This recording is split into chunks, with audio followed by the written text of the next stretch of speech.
Hello guys, welcome to my channel. घर पहुंचने के बाद ईशान सीधा लिविंग रूम में आया। तभी उसका ध्यान लिविंग रूम में खेल रहे इवांश और अंशी पर गया। उन दोनों को देखकर उसके चेहरे पर मुस्कुराहट आ गई। वही ईशान को देखते ही अंशी दौड़ते हुए सीधा जाकर ईशान के पैरों से लिपट गई। ईशान ने नीचे झुककर अंशी को गोद में उठाते हुए कहा, प्रिंसेस, अपने मामा को मिस किया? ईशान की बात सुनकर अंशी ने क्यूट से स्माइल के साथ कहा, नहीं मामा, अंशी ने तो आपको बिल्कुल मिस नहीं किया। अंशी की बात सुनकर ईशान ने का चेहरा उदास हो गया। उसने उदास थी शक्ल बनाते हुए कहा, क्यों अंशी के ने मामा को मिस क्यों नहीं किया? ईशान की बात सुनकर अंशी ने पाउट बनाते हुए कहा, क्योंकि अंशी के माँ उससे मिलने के लिए 1 साल से लंदन नहीं थे, इसलिए अंशी का चेहरा भूल गई थी। इतना कहकर अंशी ने अपना चेहरा दूसरी तरफ कर लिया, जैसे ईशान की बात को बता रही हो कि वो उससे गुस्सा है। अंशी की बात सुनकर ईशान ने हंसते हुए कहा, वो तो आप मुझसे गुस्सा हो, अच्छा तो मुझे आपको मनाने के लिए क्या करना होगा? ईशान ने इतना कहा ही था कि अंशी की आंखों में चमक आ गई। उसने चमकती आंखों से ईशान की तरफ देखते हुए कहा, आपको ज़्यादा कुछ नहीं करना होगा। मेरे लिए एक बड़ा सा चॉकलेट का बॉक्स, मेरे लिए 10 दिन तक रोज़ एक पिज्ज़ा, एक बर्गर, फ्रेंच फ्राइज और मुझे $100 चाहिए। और उनसे इतना कहा ही रही थे कि ईशान ने कहा, बस बस प्रिंसेस, आपकी मम्मी मुझे पीट देगी अगर मैंने आपको यह सब खाने को दे दिया तो। आप तो जानते हो ना कि आपकी मम्मी कितनी खतरनाक है। ईशान की बात सुनकर अंशी ने मुंह बनाते हुए कहा, मामा, आप मॉम से क्यों डरते हो? आप तो मॉम से बड़े भाई और शिवांश भाई मुझे तो डरते ही नहीं। इतना कहकर इवांश की तरफ देखा, जो उसकी खाने की डिमांड सुनकर उसे घूर रहा था।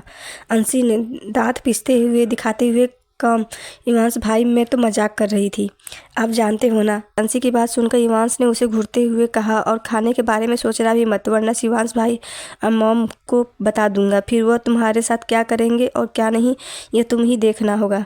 याद है ना लास्ट टाइम तुमने यह सब खाया था तो तुम्हारी हालत कैसी हो गई थी? तुमने रात भर उल्टी की थी। इवांश की बात सुनकर अंशी ने अपना चेहरा नीचे झुकाकर मासूमियत से कहा, भाई वो तो सिर्फ एक बार हुआ था ना, पर आप लोगों ने तो तब से मुझे कुछ भी खाने नहीं दिया। मेरा भी तो मन करता है ना पिज्ज़ा, बर्गर, फ्राइड राइस खाने का। इतना कहकर उसने अपना चेहरा नीचे झुका लिया। उसकी बात सुनकर ईशान ने प्यार से उसके गाल पर हाथ फेरते हुए कहा, पर अंशी, यह सब खाने से ज़्यादा आपकी हेल्थ इम्पॉर्टेंट है ना बेटा। आप जानती हो ना, आपके दोनों भाई और मम्मी आपकी हेल्थ को लेकर कितने प्रोटेक्टिव हैं। पहले से ही आप जब पैदा हुई थी तब आप काफ़ी कमज़ोर थी, तब से आपकी इम्यूनिटी सिस्टम भी काम में है, इसलिए सबको आपका ज़्यादा ध्यान रखना पड़ता है। बच्चा तो आपको भी तो खुद की केयर करनी होगी ना। मेरी अंशी तो बहुत समझदार है। ईशान की बात सुनकर अंशी ने अपनी दोनों बाहें ईशान के गले में लपेटे हुए कहा, पर मामू, कभी कभी तो खाने का दिल करता है ना। अंशी की बात सुनकर उसने उसके गाल खींचते हुए कहा, ठीक है, मैं आपको कल थोड़ा थोड़ा सब कुछ ला कर दूंगा, पर ज़्यादा नहीं, वो भी आपकी मॉम से पूछ के, वरना आपकी मॉम ना मुझे छोड़ेगी ना ही आपको। ईशान की बात सुनकर अंशी ने कुछ नहीं कहा और उसके कंधे पर अपना हाथ रख दिया। ईशान ने नीचे झुककर इवांश को भी अपने हाथों में उठाकर मुस्कुराते हुए कहा, कैसे हो मेरे प्यारे भंजे? इवांश ने भी मुस्कुराते हुए कहा, बिल्कुल ठीक हूँ मामा जी, आप कैसे हो? बड़े दादाजी की तबीयत खराब थी, इस वजह से आप ज़्यादा काम कर रहे थे ना, आपको थकावट फूल हो रही होगी। आप हमें नीचे उतार दो और आप ऊपर जाकर फ्रेश हो जाओ। इवांश की बात सुनकर ईशान के चेहरे पर मुस्कुराहट आ गई। उसके दोनों भांजे बहुत समझदार थे। छोटी सी उम्र में ही वह दूसरों का ख्याल रखना सीख गए थे। शायद इसका कारण यह भी था कि उसके पापा उनके साथ नहीं थे और उन्होंने अपनी मॉम के बोझ को कम करने के लिए खुद को इतनी सी उम्र में बड़ा बना लिया था। ईशान ने अंशी और इवांश दोनों को नीचे उतारा और सीढ़ियों के ऊपर अपने रूम में चला गया। वहीं अंशी और इवांश दोनों फिर से खेलने लगे। ऊपर अपने रूम में जाने के बाद ईशान ने अपने कपड़े चेंज किया और ईशानी के रूम की तरफ बढ़ गया। उसे किसी भी हालत में ईशानी को पहले ही अंश के बारे में सब कुछ बताना होगा, क्योंकि आप अंश को पता चल चुका था कि ईशानी इंडिया में आ चुकी है। वो कभी भी ना कभी तो अंश के सामने आ सकती थी, पर ईशान चाहता था कि ईशानी इस बारे में भागने के बजाय उसकी डट कर सामना करे। ईशानी के रूम में के बाहर पहुंचकर ईशान ने रूम को डोर पर नॉक किया। अंदर से ईशानी ने कहा, अंदर आ जाइए। ईशान ने दरवाज़ा खोला और अंदर देखा तो अंदर ईशानी एक ढीली सी शर्ट और शर्ट पहनकर एक इम्पॉर्टेंट फाइल पढ़ रही थी। उसने इस वक्त अपनी आंखों पर ग्लासेस लगाए हुए थे। इस वक्त वह काफ़ी सीरियस लग रही थी। ईशानी को देखकर ईशान के मन ही मन कहा, मेरी चुलबुली सी बहन कितनी जल्दी बदल गई। इतना सोचकर उसने गहरी सांस ली और ईशानी की तरफ अपने कदम बढ़ाने लगा। ईशानी का ध्यान अभी भी ईशान के तरफ नहीं था। ईशान ने धीमी आवाज़ में कहा, ईशान की आवाज़ सुनकर ईशानी ने अपना चेहरा ऊपर उठाकर ईशान को देखते हुए कहा, भैया आप इतनी जल्दी ऑफिस से कैसे आ गए? आपको तो ऑफिस में तो कहा था कि आप रात को ही वापस आ पाओगे। फिर गहरी सांस लेते हुए कहा, वह सब छोड़, मुझे तुझसे कुछ इंपॉर्टेंट बात करनी है। ईशानी ने अपनी फाइल साइड में रखकर अपना चश्मा निकालते हुए कहा, जी भैया कहिए। ईशानी के दोनों हाथों को अपने हाथों में लेकर उसके हाथों पर दूसरे हाथ से मसाज करते हुए कहा, देख ईशानी, पिछले 5 सालों से तू अंश से दूर है। मैं जानता हूँ कि तेरे दिल में आज भी अंश है, वही रहेगा, क्योंकि तूने बचपन से सिर्फ उससे ही प्यार किया था। पर मेरी बात सुन ईशानी, तू कब तक उससे भागती रहेगी जब तेरी कोई गलती ही नहीं? तो तू क्यों भाग रही है? तू क्यों उससे छुपाना चाहती है? आज नहीं तो कल तेरा उससे सामना होगा ईशानी, और तुझे इसके लिए खुद को तैयारी करना होगा। ईशान की बात सुनकर ईशानी ने गहरी सांस लेकर उसकी तरफ देखते हुए कहा, भाई मैं भाग नहीं रही हूँ, मुझे बस सिर्फ उस बात का डर है कि मैं अब और खुद को नहीं रोक पाऊंगी। भाई आप जानते हैं ना, अंश मेरा बचपन का प्यार है। उसे देखते ही मेरी धड़कन ही मुझसे दगा करने लगती है। भाई आप बढ़ जाती है, दिल करता है उससे जाकर गले लगा लूं। पर भाई जो कुछ भी 6 साल पहले हुआ ना, उसके बाद मैं अंश को माफ़ नहीं कर सकती। मैं जानती हूँ भाई कि उसकी कोई गलती नहीं थी, पर उसने यह सब कुछ सिर्फ एक गलती समझकर मुझे भूलने के लिए कहा, बिना यह सोचे समझे कि एक लड़की के लिए उसकी वर्जिनिटी खोना कितनी बड़ी बात होती है। भले ही अंश मुझसे प्यार नहीं करता था भाई, पर वह तो मेरा बेस्ट फ्रेंड था ना। उसे कम से कम मेरी फीलिंग्स की कदर तो करनी चाहिए थी, पर उसने एक बार भी बिना मेरी फीलिंग्स की कदर की है मुझे वह सब कह दिया। भाई उसे वक्त मेरा दिल 1000 टुकड़ों में टूट चुका था भाई, और इस वक्त मैंने डिसाइड कर लिया था कि मैं अंश से दूरी बना लूँगी, क्योंकि शायद उसे कभी मेरी फीलिंग्स से कदर नहीं थी भाई। उसके लिए मैं तो सिर्फ उसकी बेस्ट फ्रेंड थी। पता है भाई, इस बेस्ट फ्रेंड के ने मुझे मेरा सब कुछ छीन लिया। कहते हुए ईशानी ने आके आंखों से आंसू बहने लगे। अगर मैं उसकी बेस्ट फ्रेंड नहीं होती तो शायद वह मेरे बारे में सोचता। तो ईशानी की बात सुनकर ईशान ने उसे घूरते हुए कहा, तो फिर से अंश के बारे में सोचकर रो रही है? मैंने कहा था ना, अगर तूने अंश के बारे के लिए फिर से अपने आंसू बहा है तो मुझसे बुरा कोई नहीं होगा। तो समझती क्यों नहीं है ईशानी? उसे बात को 6 साल हो चुके हैं। अब तेरे पास तेरे 3 बच्चे हैं जिनके लिए तुझे खुश रहना होगा। ईशान की बात सुनकर ईशानी के चेहरे पे मुस्कुराहट आ गई। उसने मुस्कुराते हुए कहा, भाई मेरे बच्चे ही मेरी जीने की वजह है। भले ही अंश मेरे नसीब में नहीं है, पर अंश के 3 अंश मेरे पास हैं भाई, जो मुझे उसकी याद दिलाते हैं। अंशी की सरल शिवांश का चेहरा, शिवांश का एटीट्यूड, शिवांश की शरारत करना, सब कुछ अंश की तरह है भाई। मेरे तीनों बच्चे में अंश की झलक मुझे हर रोज़ दिखाई देती है, और यह मेरे लिए बहुत है भाई। ईशानी की बात सुनकर ईशान ने उसकी तरफ देखा। उसे समझ नहीं आ रहा था कि उसे अपनी बहन को क्या कहना चाहिए। उसने गहरी सांस लेते हुए कहा, ईशानी, अंश को पता चल गया है कि तू इंडिया आ चुकी है। मुझे सिर्फ तुझे इतना बताना था कि अगर तेरा सामना उससे हो तो तू घबराएगी नहीं, ना ही तू उसे बच्चों के बारे में कुछ भी बताएगी। ईशानी की बात सुनकर ईशानी हैरानी से ईशान को देखने लगी। उसे समझ नहीं आ रहा था कि उसे क्या कहना चाहिए। वही सिंघानिया हाउस के बाहर एक लग्जरियस कार आकर रुकी। उसे कार को सिंघानिया हाउस के सिक्योरिटी गार्ड अच्छे से पहचानते थे, क्योंकि यह कपूर की थी, जिस वजह से उनमें से किसी ने भी कार को अंदर जाने से नहीं रोका। कार सीधा मेंशन के अंदर जाकर रुकी और कार का दरवाज़ा खोला। दरवाज़ा खोलते ही अंश बाहर निकला। उसके चेहरे पर सनग्लासेस लगे हुए थे। उसने अपनी सनग्लास निकाल कर घर की तरफ देख कर मुस्कुराते हुए कहा, फाइनली मैं आ गया मोटू, अब और दूरी बर्दाश्त नहीं होती। वही ईशानी, जो कि ईशांत की बात सुनकर पहले से ही टेंशन में आ गई थी, अचानक से उसकी सांस बढ़ गई। उसने अपनी आंखें बंद करते उसके हाथ पर अपना हाथ रखते हुए कहा, ईशानी, मैं जानता हूँ आज तेरे लिए कितना इम्पोर्टेंट है। इनफैक्ट तेरे लिए तेरी ज़िंदगी है। अंश मैं तुझे यह नहीं कहूँगा कि अंश को भूल जा, क्योंकि मुझे पता है कि तू ऐसा कभी नहीं कर सकती।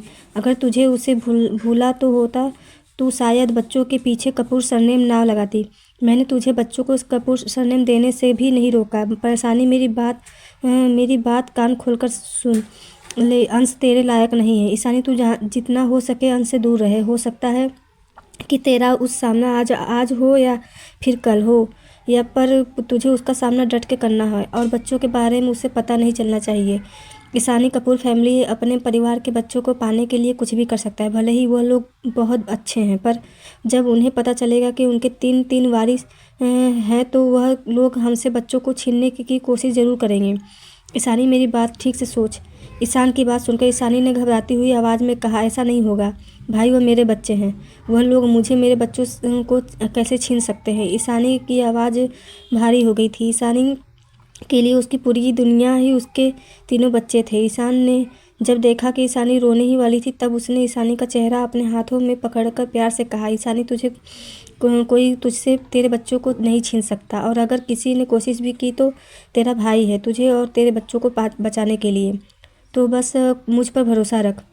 ईशानी ने ईशान की बात सुनकर आंसू भरी आंखों से उसकी तरफ देखते हुए कहा, भाई अगर अंश या फिर कपूर अंकल और आंटी को पता चल गया कि तो क्या सच में वह मेरे बच्चों को मुझसे दूर करेंगे। ईशानी की बात सुनकर ईशान ने मन ही मन कहा, ईशानी मैं यह तो नहीं जानता, पर अगर कपूर फैमिली को पता चल गया तो ज़रूर वह ऐसी कोशिश कर सकते हैं, और मुझे तुझे इसे लेकर आगाह करना ज़रूरी है, क्योंकि हम फ्यूचर को ले सकते। इतना कहकर ईशान ने गहरी सांस लेते हुए कहा, ईशानी तुम ही सोच कर, अगर उन लोगों को पता चल गया कि उनके तीन वारिस हैं तो वह लोग हमसे उन्हें छीनने की कोशिश क्यों नहीं करेंगे। ईशान की बात सुनकर ईशानी ने अपने आंसू पोंछ कर डिटर्मिनेशन के साथ कहा, भाई वह लोग ऐसा नहीं कर सकते। अपने बच्चों को कितनी मुश्किल से जन्म दिया है यह मैं जानती हूँ। शायद अगर उसे उस दिन भगवान का चमत्कार नहीं हुआ तो शायद मैं आज जिंदा भी नहीं होती, ना ही मेरे बच्चे, पर भगवान ने हमारी रक्षा की। भाई मेरे लिए मेरे तीनों बच्चे हैं, और अपनी ज़िंदगी में खुद से दूर कभी नहीं जाने दूंगी, चाहे इसके लिए मुझे अंश के सामने और उसके परिवार के सामने ही खड़ा क्यों ना होना पड़े। आपकी बहन नहीं हारेगी भाई। ईशानी ने इतना कहा ही था कि तभी दरवाजे पर किसी ने नॉक किया। ईशानी ने कहा, कौन है? बाहर से रामू काका की आवाज़ आई। ईशानी बेबी, आपको और ईशान बाबा को नीचे छोटे साहब ने बुलाया है। रामू काका की बात सुनकर ईशानी ने हैरानी से कहा, पापा ने क्यों बुलाया है? ईशानी ने कहा, मुझे नहीं पता, चलो नीचे चलते हैं। ईशान और ईशानी दोनों सीढ़ियों से नीचे उतर के वीडियो से नीचे उतरते हुए ईशानी का ध्यान लिविंग रूम में खड़े एक इंसान की तरफ गया, जिसे देखकर ईशानी के पैर सीढ़ियों पर ही रुक गए। जिसे देखकर ईशानी के पैर सीढ़ियों पर ही रुक गए। ईशानी के साथ ईशान, जो कि आगे बढ़ चुका था, उसने ईशानी को रुका हुआ देखा कर कहा, क्या हुआ तुझे ईशानी? ईशान की बात सुनकर भी ईशानी ने कुछ नहीं कहा। वह बिना पलक के झपकाए लिविंग रूम में खड़े उसे इंसान को देख रही थी, जिसे उसने 2 दिन पहले एयरपोर्ट पर देखा था। इस वक्त अंश लिविंग रूम में खड़ा था। ईशानी की नज़रों का पीछा ईशान ने किया। जैसे ही उसका ध्यान अंश पर गया तो उसकी आंखों में गुस्सा नजर आने लगा। उसने ईशानी की तरफ देखा और कहा, तुझे डरना नहीं है ईशानी। अब जब यह यहाँ आ ही गया है तो तुझे इसका सामना करना ही होगा। ईशान की बात सुनकर ईशानी ने गहरी सांस ली और ईशान का हाथ कस के पकड़कर धीरे धीरे सीढ़ियों से नीचे उतरने लगी। वह अंश इस वक्त जानकी जी, सोनिया जी और सात्विक जी के सामने खड़ा था। सोनिया जी अजीब नज़रों से अंश को देखे जा रही थी। वही जानकी जी की आंखों में हल्की नमी थी। आज वह अंश को 5 सालों के बाद देख रही थी। अंश जो हमेशा बच्चों की तरह आकर उनसे गले लग जाता था, आज उनके सामने किसी अजनबी की तरह खड़ा था। हालांकि वह जानती थी कि अंश और ईशानी के बीच में क्या हुआ है, और वह यह भी जानती थी कि इसमें अंश की कोई गलती नहीं है। फिर भी कहीं न कहीं उनके दिल में अंश को लेकर गुस्सा था, क्योंकि वह सब कुछ हो जाने के बाद अंश ने ईशानी से जो कुछ भी कहा था, सिंघानिया फैमिली के लोग वह सब कुछ जानते थे। अंश को चुपचाप खड़ा देखकर सात्विक जी ने गहरी सांस लेते हुए कहा, अंश बोल बेटा, यहाँ पर क्यों आए हो? सात्विक जी ने काफ़ी मुश्किल से अंश के खुद शांत रखने की कोशिश की थी। हालांकि गुस्सा तो उनके अंदर भी था, क्योंकि अंश की वजह से कहीं न कहीं ईशानी पिछले 5 सालों से उनसे दूर थी, पर वह अंश पर अपना गुस्सा भी नहीं निकाल सकते थे, क्योंकि वह यह भी जानते थे कि अंश ने यह सब कुछ जानबूझकर नहीं किया था। अब बचपन से उन्होंने अंश को भी ईशान और ईशानी की तरह ही प्यार किया था, इसलिए वह चाहकर भी उसके ऊपर गुस्सा नहीं निकाल पा रहे थे। सात्विक जी की बात सुनकर अंश ने गहरी सांस लेते हुए कहा, अंकल, वह मुझे पता चला कि मोटू घर आई है, इसलिए मैं उससे मिलने के लिए आया। कोई कुछ कहता तभी पीछे से ईशानी की आवाज़ आई। हाय अंश! ईशानी की आवाज़ कानों में पड़ते ही अंश, जो कि सात्विक जी की तरफ देख रहा था, उसने सुकून के साथ अपनी आंखें बंद कर दी। उसे ऐसा लगा जैसे उसके कानों में कोई म्यूजिक बजा रहा हो। इस प्यारी सी आवाज़ को उसने 5 सालों बाद सुना था। उसकी आंखों की कोनों से 2 आंसू की बूंद गाल पर लुढ़क गए। अंश ने मुस्कुराते हुए पलटकर पीछे देखा। ईशानी उसकी तरफ देखकर मुस्कुरा रही थी। अंश ने भरे हुए गले के साथ कहा, मोटू। ईशानी, जो कि काफ़ी मुश्किल से खुद के इमोशन को कंट्रोल करके अंश के सामने खड़ी थी, उसके मुंह से मोटू सुनकर ईशानी की आंखों में नमी आ गई, पर उसने काफ़ी मुश्किल से खुद को रोने से रोका। इस नाम को उसने 5 साल बाद सुना था। ईशानी ने अंश की तरफ देखा। दोनों बस एक दूसरे को आंखें भर के देख रहे थे। दोनों में से कोई भी कुछ कह नहीं रहा था। बाकी घर वाले उन दोनों को देख रहे थे। घर वालों को दोनों की ही आंखों में काफ़ी इमोशनल नज़र आ रहे थे, पर उनमें से किसी ने कुछ नहीं कहा। चुपचाप वह दोनों अंश ईशानी को देखने लगे। तभी ईशान ने बीच में कूदते हुए कहा, अंश, तुम यहाँ कैसे? ईशान ने काफ़ी मुश्किल से अपने गुस्से को कंट्रोल किया था। पिछले 5 साल से ईशान ने अंश के साथ कभी बात नहीं की थी। वही ईशान की आवाज़ सुनकर अंश और ईशानी दोनों होश में आए। अंश ने मुस्कुराते हुए कहा, कुछ नहीं ईशान भाई, मुझे पता चला कि मोटू इंडिया आ गई है, इसलिए मैं उससे मिलने अकेले आया गया। अंश की बात सुनकर ईशान कुछ कहता उससे पहले ही ईशानी ने मुस्कुराते हुए कहा, अच्छी बात है अंश, में वैसे भी तुम चारों से मिलने के लिए आने ही वाली थी। वैसे भी 5 सालों से मैं तुम चारों को नहीं देखा था। इसे ईशानी ने एक बड़ी सी मुस्कुराहट के साथ कहा। ईशानी को देखकर बिल्कुल भी नहीं लग रहा था कि उसे कुछ फ़र्क पड़ा हो। वह बिल्कुल नॉर्मल बिहेव कर रही थी, जैसे अंश के साथ वह इतने सालों बाद मिल रही हो, बल्कि कुछ दिनों बाद ही मिल रही हो। ईशानी की बात सुनकर अंश ने ईशानी की तरफ देख कर उदासी भरी आवाज़ में कहा, तू कहाँ चली गई थी मोटू? पिछले 5 साल में से मैंने तुझे कहाँ कहाँ नहीं ढूंढा, पर मुझे कुछ भी पता नहीं चला। कम से कम एक बार मुझे बता तो जाती मोटू। अंश की आवाज़ में उदासी साफ साफ नजर आ रही थी। अंश की बात सुनकर ईशानी ने मुस्कुराते हुए कहा, अंश, मैं लंदन में थी, मुझे अपनी पढ़ाई कंप्लीट करनी थी और यहाँ पर ऐसा कुछ हो गया था जिसे मुझे भूलना था। और सच बताओ अंश, वहाँ पर जाकर मैंने सीखा कि ज़िंदगी क्या होती है। मैं वहाँ पर काफ़ी खुश थी, इसलिए इंडिया आने का दिल ही नहीं कर रहा था। और आज अगर दादाजी की तबीयत ख़राब न होती तो शायद मैं इंडिया आई भी नहीं होती। मैंने अपनी एक नई लाइफ स्टार्ट की है लंदन में अंश। वहाँ मैं काफ़ी खुश हूँ, इसलिए इंडिया की याद नहीं आती थी। ईशानी की काफ़ी नॉर्मल होकर जवाब दिया।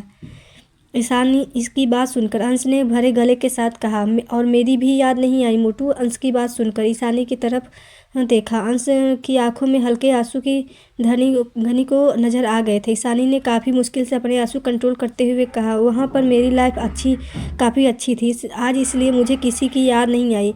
इतना कहकर ईशानी ने अपना चेहरा दूसरी तरफ कर लिया। ईशानी की बात सुनकर अंश को ऐसा लगा जैसे उसके दिल पर किसी ने तीर चला दिया हो। पिछले 5 सालों से एक ऐसा पल नहीं गया था जब उसने ईशानी को याद नहीं किया था, और ईशानी उसके मुंह पर कह रही थी कि वह इतनी खुश थी उससे दूर जाकर कि उसने एक बार भी अंश को याद नहीं किया। अंश ने नकली मुस्कुराहट के साथ कहा, तू काफ़ी खुश थी ना वहाँ पर ईशानी ने एक बड़ी सी मुस्कुराहट चेहरे पर लाते हुए कहा, हाँ अंश, मैं वहाँ बहुत खुश थी। मेरे कई सारे फ्रेंड्स भी हैं वहाँ पर। उन लोगों के साथ इतनी खुशी कि मुझे कुछ याद ही नहीं आता था। ईशानी की बात सुनकर अंश ने भरे गले के साथ कहा, पर ईशानी, तूने तो हमसे पूरे कांटेक्ट से ख़त्म कर दिए, एक कॉल भी नहीं। इनफैक्ट तूने नंबर भी चेंज कर दिया। कम से कम एक मैसेज तो कर देते कि मैं लंदन में हूँ, पढ़ाई कर रही हूँ, ठीक हूँ कुछ तो। अंश की बात सुनकर ईशानी ने मुस्कुराते हुए कहा, अंश, मैं अपनी लाइफ में काफ़ी बिजी हो गई थी।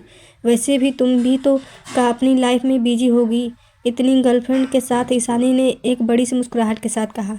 ईशानी की बात सुनकर अंश हैरानी से उसकी तरफ देखा। उसे लगा उसने ईशानी की तरफ देखते हुए कहा, ईशानी मेरी गर्लफ्रेंड, उसने इतना कहा ही था कि तभी सीढ़ियों से किसी ने चिल्लाने की आवाज़ सुनाई दी। सब लोगों ने पलटकर देखा तो वहाँ पर नन्ही सी अंशी पिंक कलर की फ्रॉक पहनकर सीढ़ियों से कूदते कूदते नीचे आ रही थी। वह इंग्लिश में कुछ गाना गा रही थी।